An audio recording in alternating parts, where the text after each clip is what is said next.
부의저수지를 걷다 보면 만나게 되는 박물관. 우리나라 대한민국 술 테마 박물관. 술 박물관이라라라라라고요? 그 모악산에 왔다가 거기서 술 한 잔을 먹고 나서 이렇게 먼 산을 쳐다보는데 부의저수지 반대편에서 무지개가 제가 태어난 너무 뚜렷하게 뜨는 거예요. 그래서 저 무지개가 나를 부른다. 나보러 이 자리에다 술박물관을 해내는구나. 그래서 이 자리에 술박물관을 만들게 됐습니다. 술 역사를 한눈에 볼 수 있다는데요. 이게 국내에서 유일무이하게 이게 3단위로 된 소주꼬리. 여기 이 중에서도 최고의 보물적으로 보시면 돼요. 소주꼬리. 소주꼬리는 양조주를 증류시켜 소주를 만들 때 사용하는 웅기랍니다. 술에 대한 황금 술탑이라는 걸 하나 만들어 놓은 와우, 이 거대한 탑은 전부 술병으로 이루어진 건가요? 이 탑 이름이 황금 술탑. 우리나라 술에 대한 어떤 탄생서부터 모든 거를 찾아야 되겠다고 출발하다 보니까는 하나하나 전국 팔도로 고물상 돌아다니면서 다 이렇게 수집해 놓은 겁니다. 전국 팔도 안 다녀본 곳이 없답니다. 술이 좋아 술 박물관까지 차린 박영국 관장. 술 문화와 밀접한 농경 문화가 발달한 호남에 박물관 터를 잡았죠. 옛날에 술을 만들어서 여기다 담아놨던 거. 일본 사람들한테 제가 오해를 많이 받았어요. 왜 자기네 나라 거를 다 가져갔냐고. 그래서 내가 나중에 뒤에를 보면 우리나라 그 지명이 다 기재돼 있어요. 그래가지고 그거를 다 내가 확인시켜 줬더니 술을 멀리 운반할 목적으로 만든 술춘. 본래 우리 것임을 증명하는 역사적 자료죠. 술의 종류부터 역사까지 오롯이 담겨있는 역사관. 일제강점기 전통주 말살기 사라졌던 역사적 자료를 복원하려고 노력했죠. 우리나라 술에 대한 게 자료가 하나도 없었어요. 술의 어떤 탄생과 모든 거를 어떤 역사성을 찾아야 되겠다고 전체 수집하게 됐습니다. 박영국 관장의 모든 열정이 녹아있는 박물관. 시간 여행을 떠날 수 있는 추억의 공간도 마련됐는데요. 풍류와 여유가 가득했던 우리의 술 문화.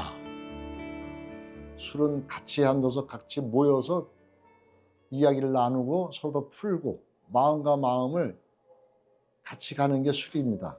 술은 과하면 몸을 다쳐요. 적당히 마시는 게 좋습니다. 오래전 사람과 사람을 이어주던 술 문화. 술에 담긴 깊은 이야기를 만날 수 있습니다. 잠시 추억에 젖다 보니께 출출해지는디요.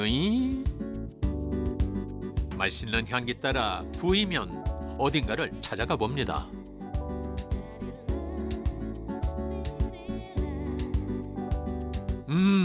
봄내음 가득. 산에 들에 봄나물도 한가득. 머위요. 머위. 짭조름한 맛이 있어서 입맛을 더 돋구게 하거든요. 된장, 고추장 해서 무쳐놓으면 손님들 잘 드세요. 머위 향이 여기까지 나네요. 얘도 나물이에요. 민들레 아니고요. 이건 풍년초라고 하기도 하고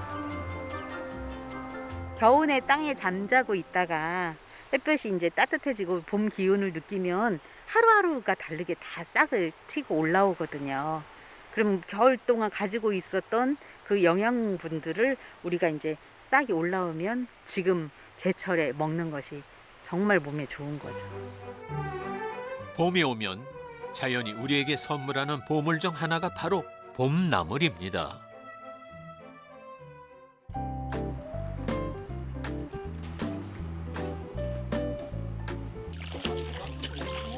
이 시기에만 맛볼 수 있는 싱그러운 봄나물.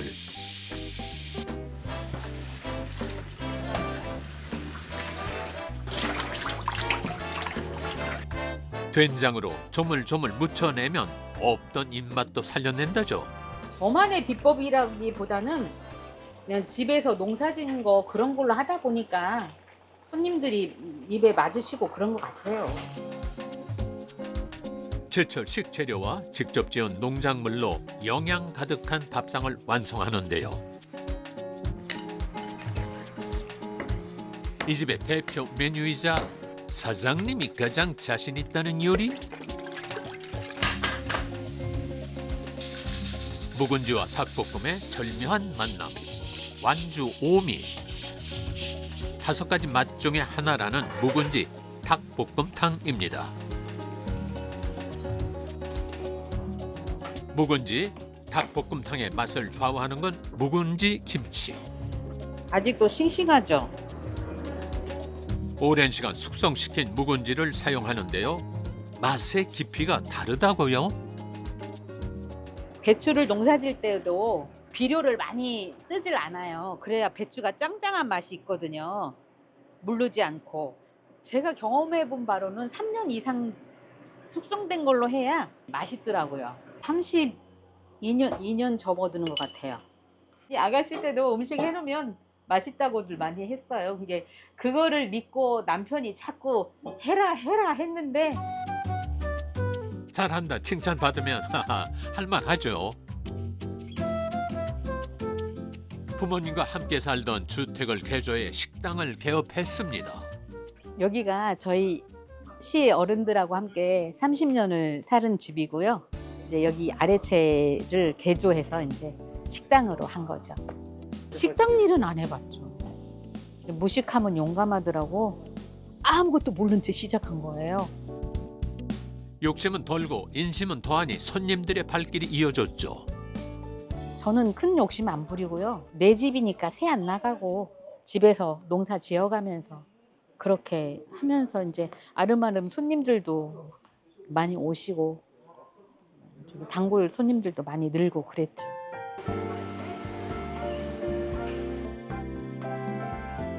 아무것도 모르고 시작한 장사.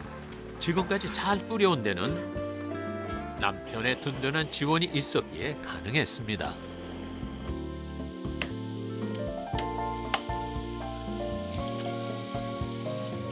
여기에 식품공학을 전공한 딸까지 천군만마가 따로 없는데요. 같은 재료로 요리를 해도 손맛이 좀 달라서 같은 맛이 안 나오는 것 같아요.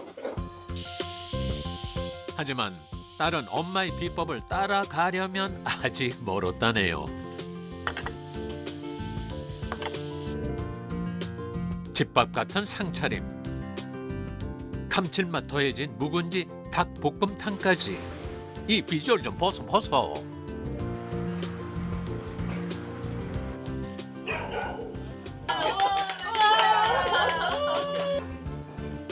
닭볶음탕의 매콤한 맛, 깊은 향이 담긴 묵은지의 새콤한 맛이 조화를 이루어 입맛이 절로 돌게 한다 하는데요. 바로 드셔도 돼요.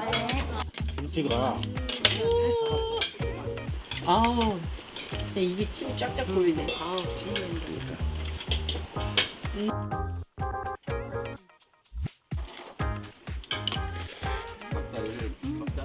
맛이 어떠신지요? 맛있네요.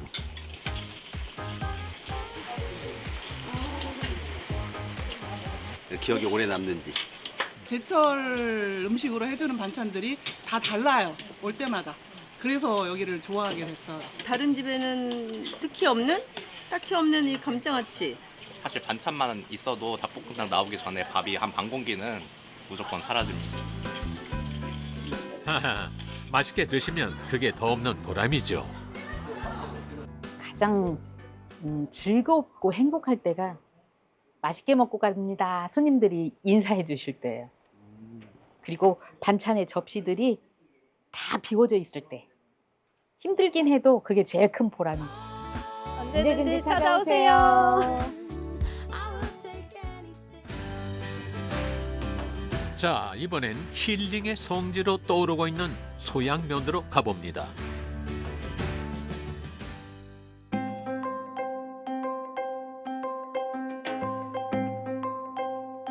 완주 종남산 아래에 자리한 송광사.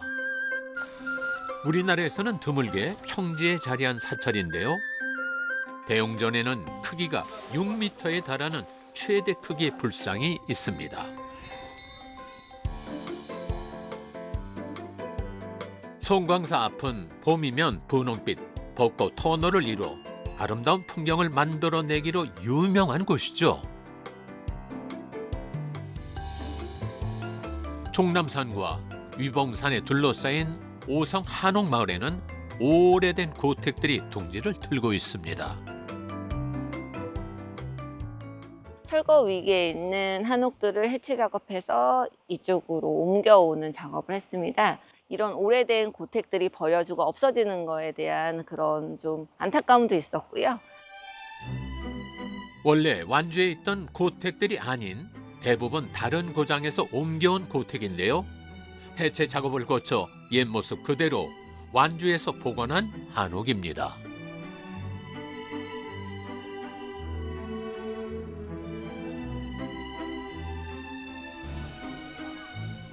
고택 안에 자리한 카페, 전통과 문화, 자연과 더불어 휴식하는 힐링 장소로 인기를 끌고 있는데요. 바쁠 길 없는 여행지에서 잠시 쉬어가기에 안성맞춤이죠.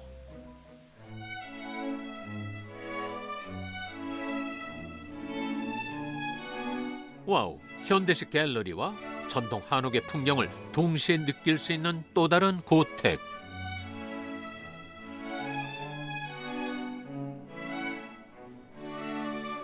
느릿느릿한 걸음으로 마주하는 자연.